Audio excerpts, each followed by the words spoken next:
All welcome to our channel. ఈ క్లాస్లో వచ్చేసి మనము లాస్ట్ వీడియోలో 3rd, 4th, 5th class maths introduction గురించి చూసాం కదా. ఈరోజు 6th క్లాస్ మరియు 7th క్లాస్ ఇంట్రడక్షన్ గురించి చూద్దాము. నా ఛానల్ కనుక కొత్తగా చూసే వాళ్ళు ఉంటే లైక్ చేయండి, షేర్ చేయండి, సబ్స్క్రైబ్ కూడా చేయండి.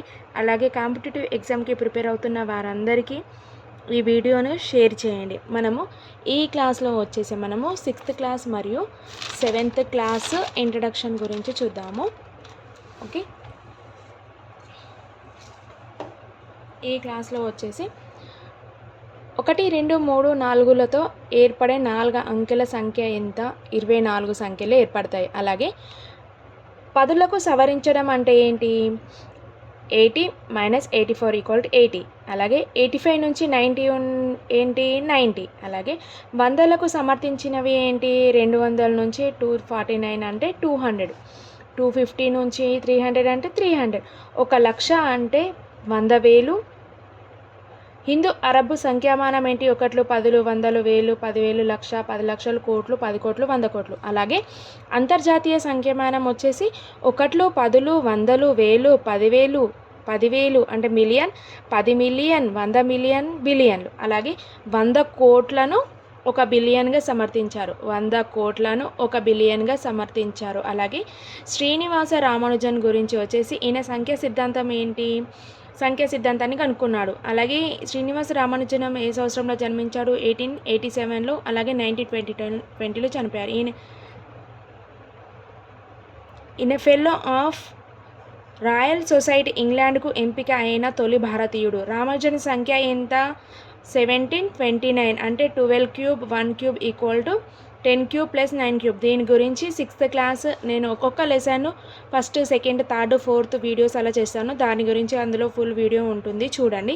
అలాగే డిసెంబర్ 22ను గణిత దినోత్సవంగా జరుపుకుంటారు. అలాగే 2011లో ₹5 పోస్టల్ స్టాంపును కనుక్కున్నారు. అలాగే 2012ను గణిత సంవత్సరం అని కూడా అంటారు. నెక్స్ట్ వచ్చేసి సహజ సంఖ్యలు. సహజ సంఖ్యలు అంటే ఏంటి? ఒక సంఖ్యకు తర్వాత వచ్చే సంఖ్య ఏంటి? ఉత్తర సంఖ్య. ముందు సంఖ్య పూర్ణ సంఖ్య. అంటే సహజ సంఖ్యను దేంతో సూచిస్తారు? ఎన్. ఎన్ అంటే ఏంటి? సహజ సంఖ్యలు. ఇక్కడ నుండి 1, 2, 3, 4, 5, 6 అలా ఎక్సెట్రా. పూర్ణ సంఖ్యలు అంటే డబ్ల్యూతో సూచిస్తారు. ఇవి 0తో స్టార్ట్ అవుతుంది. 0, 1, 2, 3, 4, 5 ఎక్సెట్రా అలాగా. కనిష్ట పూర్ణాంకం అంటే ఏంటి? 0. అలాగే 27 మరియు 4ల మధ్య ఉన్న పూర్ణాంకాలు ఎన్ని? 18. ఏ 2 పూర్ణాంకాల మొత్తం ఏంటి?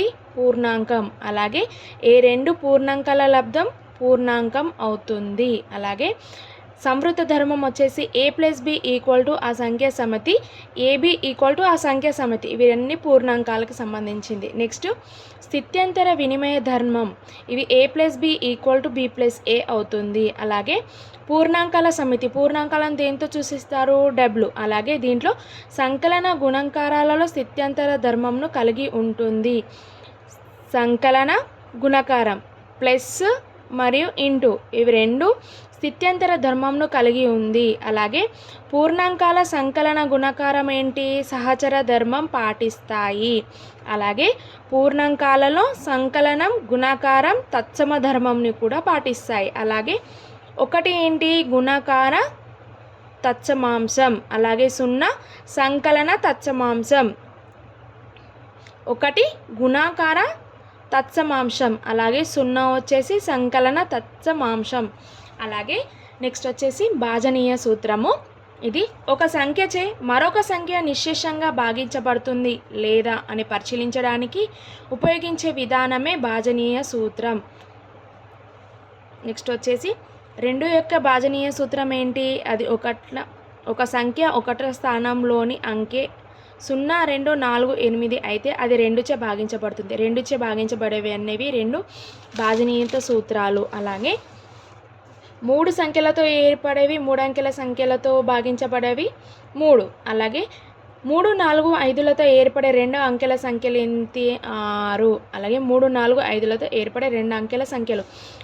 ఇప్పుడు 3, 4, 5 అంకెలు ఉన్నాయి కదా. దీంట్లో 2 అంకెల సంఖ్యలు 3, 4.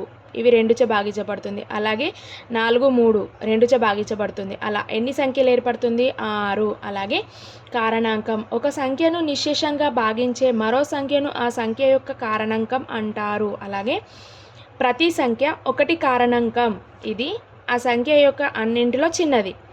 ప్రతి సంఖ్య దానికదే కారణాంకం అవుతే అది పెద్దది. అన్నింటిలో చిన్నది. ఒక సంఖ్య ప్రతి సంఖ్య 1 కారణాంకం అయితే అది చిన్నది, దానికదే కారణాంకం అయితే పెద్దది. దీనిలో ప్రతి సంఖ్యకు కారణాంకాలు పరిమితం, ప్రతి సంఖ్యకు కారణాంకాలు ఉంటాయి. అలాగే ప్రధాన సంఖ్యలు 1 మరియు అదే సంఖ్య కారణాంకంగా కలిగిన సంఖ్యలను ప్రధాన సంఖ్యలు అంటారు. 1 మరియు అదే సంఖ్య కారణాంకంగా, 1 మరియు అదే సంఖ్య కారణాంకంగా వస్తే అది ప్రధాన సంఖ్యలో అవుతుంది. అలాగే నెక్స్ట్ వచ్చేసి సంయుక్త సంఖ్య. 2 కంటే ఎక్కువ సార్లు కారణాంకాలు ఉండటమే సంయుక్త సంఖ్య. అతి చిన్న సంయుక్త సంఖ్య ఎంత? 4. అతి కనిష్ట బేసి సంయుక్త సంఖ్య 9. అలాగే నెక్స్ట్ వచ్చేసి ప్రధాన సంఖ్యను ఎవరు కనుక్కున్నారు? ఎరటోస్తనీస్. ఈయన క్రీస్తు పూర్వం 3వ శతాబ్దంలో కనుక్కున్నారు. అలాగే 1 మాత్రమే ఉమ్మడి కారణాంకం గల సంఖ్యలను పరస్పర ప్రధాన సంఖ్యలు లేదా సాపేక్ష ప్రధాన సంఖ్యలు అంటారు. నెక్స్ట్ అన్ని ప్రధాన సంఖ్యలు సాపేక్ష ప్రధాన సంఖ్యలు అవుతాయి, కానీ సాపేక్ష ప్రధాన సంఖ్యలు కావు. అలాగే 2 భేదం గల ప్రధాన సంఖ్యలు కవల ప్రధాన సంఖ్యలు అంటారు. 2 భేదం గల ప్రధాన సంఖ్యలను ఏంటి? కవల ప్రధాన సంఖ్యలు అంటారు. ఎగ్జాంపుల్ చూద్దాము. 100 లోపు కవల ప్రధాన సంఖ్యలు ఏంటి? 8 జతలు ఉంటాయి. అవేంటి? 3 5 5 7 11 3 అలా 2 జతలు ఉండాలి. కారణాంక విభజన. ఏ సంఖ్య దాని కారణాంకాల లబ్ధం రాస్తే అది కారణాంక విభజన జరిగింది అని అంటాం. సంఖ్య యొక్క కారణాంకాలు కనుక్కునే ప్రక్రియనే కారణాంక విభజన అంటారు. కారణాంకాల లబ్ధంలో అన్ని కారణాంకాలు ప్రధాన సంఖ్యలు. కారణాంకాల లబ్ధంలో అన్ని ప్రధాన సంఖ్యలు. వీటిని ఏమంటారు? ఇవి ప్రధాన కారణాంక విభజన అని అంటారు. నెక్స్ట్ సామాన్య కారణాంకాలు వచ్చేసి ఇచ్చిన సంఖ్యల కారణాంకాలలో ఉమ్మడిగా ఉన్న కారణాంకాలను ఆ 2 సంఖ్యల సామాన్య కారణాంకం అంటారు. ఇచ్చిన సంఖ్యల కారణాంకాలలో ఉమ్మడిగా ఉన్న కారణాంకాలు, ఇచ్చిన సంఖ్యల కారణాంకాలలో ఉమ్మడిగా ఉన్న కారణాంకాలను సామాన్య కారణాంకాలు, ఉమ్మడి కారణాంకాలను సామాన్య కారణాంకాలు అంటారు. ఇలా గుర్తుపెట్టుకోండి. నెక్స్ట్ గాసాబా అని అంటారు. ఇది క్వశ్చన్ చూడండి. 2 ఆర్ అంతకంటే ఎక్కువ సంఖ్యల యొక్క కారణాంకాలలో గరిష్ట సంఖ్య గాసాబాను గాసాకా అంటారు. చూడండి 12 30 36 12 30 దీన్ని భాగిస్తే ఎంత వస్తుంది? 0 వస్తుంది. దీని గాసాపా వచ్చేసి 6, 6తో భాగిస్తుంది కాబట్టి 6 అని అంటారు. నెక్స్ట్ గాసాపా భాగాహార పద్ధతిని కనుగొన్న వాళ్ళు ఎవరు? యూక్లిడ్ కనుక్కున్నాడు. గాసాబా భాగాహార పద్ధతిని ఎవరు కనుక్కున్నారు? యూక్లిడ్. 2 వరుస సంఖ్యల గాసాబా ఎంత? 1. 2 వరుస సరి సంఖ్యల గాసాబా 2. అలాగే 2 వరుస బేసి సంఖ్యల గాసాబా వచ్చేసి 1. నెక్స్ట్ వచ్చేసి క్వశ్చన్ చూడండి. ఒక గది కొలతలు వరుసగా పొడవు 12 సెంటీమీటర్లు, వెడల్పు 12 సెంటీమీటర్లు, ఎత్తు 18. వీటి గరిష్ట పొడవు ఎంత? చూడండి 15 12 12 1 12 3తో భాగిస్తుంది కాబట్టి 12. నెక్స్ట్ 12 రాసుకోండి. 2 3 4 12 = 0. ఎంత వచ్చింది వీటి గాసాపా? 3. నెక్స్ట్ చూద్దాము, మీకు అర్థమై ఉంటుంది. 504 792 1080 ఉమ్మడి కారణాంకాలలో గరిష్ట సంఖ్య ఎంత? వీటి భాగాహారం చేయండి, మీకు అర్థమైపోతుంది. నో ఆన్సర్ చూడండి ఒకసారి వీడియోలో, మీకు అర్థమైపోయి ఉంటుంది. పరస్పర ప్రధాన సంఖ్యలో 4 15 గాసాపాలు ఎంత? 1 ఆన్సరు. కాసాగు గురించి చూద్దాము. 2 లేదా అంతకంటే ఎక్కువ సంఖ్యల గుణితాల్లో కనిష్ట ఉమ్మడి గుణజము ఆ సంఖ్యల యొక్క కాసాగు అంటారు. 2 లేదా అంతకంటే ఎక్కువ సంఖ్యల గుణితాలలో కనిష్ట ఉమ్మడి గుణిజంను ఆ సంఖ్య యొక్క కాసాగు అంటారు. క్వశ్చన్ చూడండి. ఎగ్జాంపుల్స్.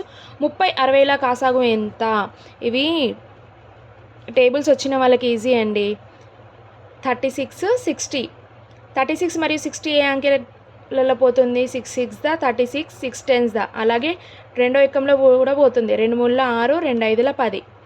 చూడండి వీటిని గుణిస్తే ఎంత వస్తుంది, 180. ఆన్సర్ వచ్చేసి 180. అలాగే నెక్స్ట్ చూడండి 21, 35, 42. ఇది కూడా అలానే చేశాను చూడండి. 7 3 దా 21, 7 5 దా 35, 7 6 దా 42. అలాగే 3 దీంట్లో పోతుంది, 3 1 దా 3, ఇది 5 పోదు కాబట్టి 5 5 అట్లనే రాసుకోండి. 3 2 దా 6. ఇచ్చిన రెండు సంఖ్యలలో మొదటి సంఖ్య రెండవ దానిని గుణిజం అయితే ఆ సంఖ్య కాసాగు మొదటి విలువ అవుతుంది. చూడండి కాసాగు ఇంటూ గాసాబా ఈక్వల్ టు రెండు సంఖ్యల లబ్ధం. గాసాబా చేసిన వాటి ఏమొస్తుంది, రెండు సంఖ్యల లబ్ధం వస్తుంది. అలాగే నెక్స్ట్ వచ్చేసి ద్విముఖ సంఖ్యలు అంటే ఏంటి, పాలిడ్రోమ్ సంఖ్యలు, కుడి టు ఎడమ, ఎడమ టు కుడి, ఇవి రెండు వైపులా సేమ్ సంఖ్యలు ఉంటాయి. చూడండి ఇక్కడ 120, 21. వికట కవి తెలుగు ఎగ్జాంపుల్, వికట కవి ఎటు నుంచి చదివినా సేమే వస్తుంది. వీటిని ద్విముఖ సంఖ్యలు అంటారు, లేకపోతే పాలిడ్రోమ్ సంఖ్యలు అంటారు. రెండు సంఖ్యలు ఒక సంఖ్యచే భాగిస్తే రెండు సంఖ్యల మొత్తం లేదా భేదం కూడా ఆ సంఖ్యచే భాగిస్తుంది. నెక్స్ట్ వచ్చేసి దత్తాత్రేయ రామచంద్రను క్రాపేకర్ భారత్ 1985 సంవత్సరంలో జన్మించారు. ఈయన డెమో మరియు సెల్ఫ్ సంఖ్యలను రూపొందించారు. ఎవరు, రామచంద్ర క్రాపేకర్. క్రాపేకర్ ఏం రూపొందించారు, డెమో సెల్ఫ్ సంఖ్యలను రూపొందించారు. ఈయన స్థిరాంకం ఏంటి, 6174. నెక్స్ట్ వచ్చేసి రేఖాఖండం, రెండు బిందువుల మధ్య కనిష్ట దూరం అది నిర్దిష్టమైన పొడవును కలిగి ఉంటుంది. రేఖాఖండం అంటే ఇది, ఇక్కడ ఒక బిందువు ఇక్కడ ఒక, వీటి మధ్య ఉన్న దానిని రేఖాఖండం అంటారు. సరళ రేఖ వచ్చేసి మనకు అటు బాణం ఉంటుంది, ఇటు బాణం ఉంటుంది, అంటే రెండు చివరల బిందువును పొడిగించగా ఏర్పించేది. దీంట్లో పొడిగించరాదు, దీంట్లో పొడిగిస్తే అది సరళ రేఖ రేఖాఖండం అవుతుంది. కిరణం వచ్చేసి ఒక సైడు బిందువు ఉంటుంది, ఒక సైడు బాణం గుర్తు ఉంటుంది. ఒక బిందువు నుండి ప్రారంభమై అదే దిశలో వెళ్ళే రేఖలోని భాగం కిరణం అవుతుంది. నిర్దిష్ట పొడవు x ఒక బిందువు గుండా అనంత రేఖలను గీయవచ్చు. ఒక నిర్దిష్ట పొడవును గీయలేం, ఒక బిందువు గుండా అనంత రేఖలను గీయవచ్చు. నెక్స్ట్ వచ్చేసి వక్రం, సరళ రేఖ కానట్టి రేఖను వక్రం అంటారు. నెక్స్ట్ సరళ వక్రం, ఒక వక్రం దానికదే ఖండించి దాన్ని వెళ్ళినచో అది ఆ వక్రంను సరళ వక్రం అంటారు. వక్రం దాని నదే ఖండించి, అంటే ఒక వక్రం ఉందండి సరళ రేఖ, దాని నదే ఖండిస్తే అది సరళ వక్రం అవుతుంది. సంవృత వక్రం, పూర్తిగా ముయ్యబడి ఉన్న వక్రాన్ని సంవృత వక్రం అంటారు. నెక్స్ట్ వివృత వక్రం, ఏదో ఒక చోట తెరిచి ఉండే వక్రమే వివృత వక్రం. నెక్స్ట్ వచ్చేసి పరిమితమైన రేఖాఖండాలచే ఏర్పడిన సరళ సంవృత పటాలు వచ్చేసి బహుభుజాలు. నెక్స్ట్ కోణం, రెండు కిరణాల మధ్య ఉమ్మడి బిందువు కోణం ఏర్పరుస్తుంది. నెక్స్ట్ చూడండి మూడు రేఖాఖండాలచే ఏర్పడే సరళ సంవృత పటం ఏంటి, త్రిభుజం. చూడండి త్రిభుజం. నెక్స్ట్ నాలుగు రేఖాఖండాలచే ఏర్పడేవి చతుర్భుజం. వృత్త పరిధిలో కాంతి భాగం చాపము అవుతుంది. వృత్తంపై ఏవేని రెండు బిందువులను కలపగా ఏర్పడిన రేఖాఖండం జ. ఒక వృత్తంపై ఏదేని రెండు బిందువుల గుండా ఏర్పడింది ఇదేంటి, జ. వృత్త వ్యాసం, వృత్త కేంద్రం గుండా పోయేది. ఇప్పుడు వృత్తం ఉందండి, ఇది కేంద్రం, ఈ కేంద్రం గుండా పోయేది ఏంటి, వృత్త వ్యాసము. వృత్త వ్యాసం వ్యాసార్థానికి రెట్టింపు ఉంటుంది. D = 2R. సూత్రం అండి, ఈక్వల్ అంటే అది ఫార్ములా. సెక్టార్ ఈక్వల్ టు ఒక చాపం చేత మరియు రెండు వ్యాసార్థాలు చుట్టబడి ఉన్న ప్రాంతమే సెక్టార్ అంటారు. అర్ధవృత్త ఖండం అంటే ఏంటి, ఒక వ్యాసం మరియు చాపము చుట్టబడిన వృత్త ప్రాంతమే అర్ధవృత్త ఖండము అంటారు. నెక్స్ట్ యూక్లిడ్ గురించి చూద్దాము. యూక్లిడ్ గ్రీస్ శాస్త్రవేత్త, ఈయన 365 క్రీస్తు పూర్వం కనుక్కున్నాడు. ఈ యూక్లిడియన్ జామితిని కనుక్కున్నాడు. జామితిని ఎవరు కనుక్కున్నాడు, యూక్లిడియన్ జామితిని పరస్పరం కనుక్కున్నాడు. ఈయన రచించిన గ్రంథం ఏంటి, ద ఎలిమెంట్స్. మనం పొడవును రెండు ఖండాలను పోల్చుటకు ఉపయోగిస్తాము. రెండు ఖండాల పొడవులు ఎన్ని, 3 రకాలు. అవి ఒకటి ఏంటి, పరిశీలన, కాగితంపై ట్రేసింగ్ పద్ధతి, జామితి పరికరం. రెండు ఖండాల పొడవులు ఎన్ని, 3 రకాలు. అవి ఏంటి, పరిశీలన, కాగితం పద్ధతి, ట్రేసింగ్ పద్ధతి, జామితి పరికరం. నెక్స్ట్ వచ్చేసి కోణాలను కొలిచే సాధనం ఏంటి, కోణమానిని. అలాగే రేఖాఖండం దేంతో కొలుస్తారు, సెంటీమీటర్ లేదా మిల్లీమీటర్లలో కొలుస్తారు. విభాగిని అంటే ఏంటి, దోషం లేకుండా ఖచ్చితంగా కొలగడం. నెక్స్ట్ పరావర్తన కోణం వచ్చేసి 180 degrees to 360 degrees ఉంటుంది. ఖండన రేఖలు, రెండు వేరువేరు రేఖలు L మరియు M పి అనే బిందువు వద్ద కలిస్తే పి వద్ద ఎల్ఎంలు రేఖలు ఖండించుకున్నాయి అని అంటాం. రెండు ఖండన రేఖలకు ఒకే ఉమ్మడి బిందువు ఉంటుంది. రెండు ఖండన రేఖలకు ఒక్కడే ఉమ్మడి బిందువు ఉంటుంది. ఉమ్మడి బిందువు ఏంటి దీంట్లో? పి. లంబరేఖలు ఏంటి? 90 డిగ్రీల కోణంతో ఖండిస్తే అది లంబరేఖలు అవుతుంది. నెక్స్ట్ వచ్చేసి ఏ సమాంతర రేఖలకు ఉమ్మడి బిందువు ఉండదు. ఏ సమాంతర రేఖలకు ఉమ్మడి బిందువు ఉండదు. పూర్ణ సంఖ్యలు దేంతో సూచిస్తారు? జెడ్తో సూచిస్తారు. ఇవి మైనస్తో స్టార్ట్ అయ్యి ప్లస్తో ఎండ్ అవుతుంది. అలాగే వీటి గురించి చూద్దాం. సంకలనం వ్యవకలనం సంఖ్యా రేఖపై సూచించవచ్చు. పూర్ణ సంఖ్యలను సంఖ్యా రేఖలపై సూచించవచ్చు. అలాగే సమాన భిన్నం లవహారాలను ఒకే సంఖ్యచే గుణించగా వచ్చే భిన్నాలను సమాన భిన్నం అంటారు. భిన్నాలు కనిష్ట రూపం ఒక భిన్నంలో లవహారాలకు ఒకటి తప్ప ఇతర కారణాంకాలు లేకుంటే ఆ భిన్నం కనిష్ట రూపంలో ఉంది అంటాము. నెక్స్ట్ చూద్దాము. సజాతి భిన్నాలు వచ్చేసి ఒకే హారం భిన్నాలు, సేమ్ హారం. విజాతి భిన్నాలు హారాలు సేమ్ లేనివి. సజాతి సేమ్ హారం, విజాతి హారాలు సేమ్ లేనివి. అలాగే నెక్స్ట్ వచ్చేసి దశాంశ భిన్నం 100, 1000, 10 అలా హారం గల భిన్నాలను దశాంశ భిన్నం అంటారు.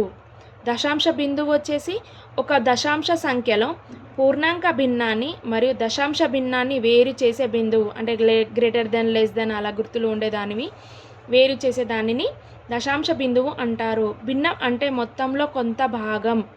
నెక్స్ట్ వచ్చేసి దత్తాంశం. ఒక నిర్ణయం తీసుకునేందుకు సహాయపడు సంజ్ఞానాత్మక వివరణాత్మక సమాచారమే దత్తాంశం అవుతుంది. పౌనపుణ్య విభజన పట్టిక వచ్చేసి దత్తాంశంలోని వివిధ రాశులను వాటి పౌనపుణ్యంలో సూచించటను పౌనపుణ్య విభాజక పట్టిక అంటారు.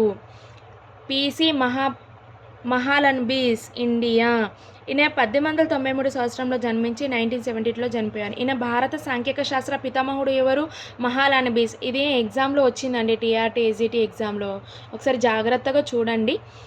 భారత సాంఖ్యక శాస్త్ర పితామహుడు ఎవరు? మహాలన్బీస్. ఈయన కలకత్తాలోని భారత సాంఖ్యక శాస్త్ర పరిశోధన సంస్థ స్థాపించారు. ఈయన జాతీయ శాంపిల్ సర్వేలను చేశారు. జాతీయ శాంపిల్ సర్వేలు చేసింది ఎవరు? పిసి మహాలన్బీన్. నెక్స్ట్ వచ్చేసి త్రిభుజాల అమరికల సంఖ్య ఏంటి? 2n+1. నెక్స్ట్ వచ్చేసి సమీకరణం. ఒక చరరాశితో రూపొందించిన నిబంధనమే సమీకరణం. అంటే ఎక్స్ ఇట్లా 3x - 2 = 5, 5x + 3 = 8. వీటిని సమీకరణాలు అని అంటారు. సమీకరణ సాధన ఆర్ మూలం. ఏ చరరాశి విలువను LH సమీకరణాలలో LHS మరియు RHSలు సమానం అవుతాయో వాటిని సమీకరణ సాధనం అని అంటారు. సమీకరణ సాధనను యత్నదోష పద్ధతిలో కనుక్కొనవచ్చు. సమీకరణ సాధనం దేని? యత్నదోష పద్ధతిలో కనుక్కొనవచ్చు. నెక్స్ట్ వచ్చేసి ప్రతిక్షేపణం. 2x + 5 = 23. ఈ సమీకరణంలో x = 1 to 3 వేసి ఆ విలువకు సమీకరణం సరిపోతుందో లేదో చెప్పడం. 2x + 5 అంటే x ప్లేస్లో 1 to 3లనే యాడ్ చేస్తాం, అది సమీకరణంలో అవుతుందో లేదో చెప్పడమే ప్రతిక్షేపణం. రేఖాఖండాలచే ఏర్పడిన సంవృత పటమే బహుభుజాలు. అలాగే నెక్స్ట్ వచ్చేసి 3 భుజాల క్రమభుజం ఏంటి? సమబాహు త్రిభుజం. 4 భుజాలు చతురస్రం. సమబాహు త్రిభుజం చుట్టుకొలత ఏంటి? 3a. అలాగే వైశాల్యం. ఒక సంవృత పటంచే ఆక్రమించే ప్రదేశమే వైశాల్యం. నెక్స్ట్ క్వశ్చన్ అండి, చూడండి. 144 సెంటీమీటర్లు 10 సెంటీమీటర్ కొలతలు మరియు పొడవు వెడల్పు గల ప్రదేశాన్ని, పొడవు ఏమో 12 సెంటీమీటర్లు, 5 సెంటీమీటర్ల వెడల్పు గల టైల్స్ నింపడానికి ఎన్ని టైల్స్ అవసరము? నెక్స్ట్ పొడవులు చూడండి. 144 × 10.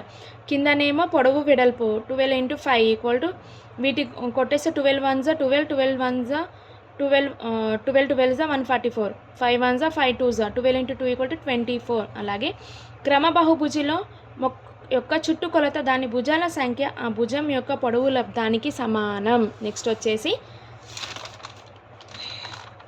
నిష్పత్తి. ఒకే చుట్టుకొలతలు గల దీర్ఘ చతురస్రంలో చతురస్ర వైశాల్యం ఎక్కువ. నెక్స్ట్ వచ్చేసి నిష్పత్తి. 2 సంఖ్యలను భాగహారం ద్వారా పోల్చడం. నిష్పత్తిని 2 సంఖ్యలను భాగహారం ద్వారా పోల్చడం. నెక్స్ట్ సమాన నిష్పత్తి ఆర్ తుల్య నిష్పత్తి. వీటి గురించి చూద్దాము.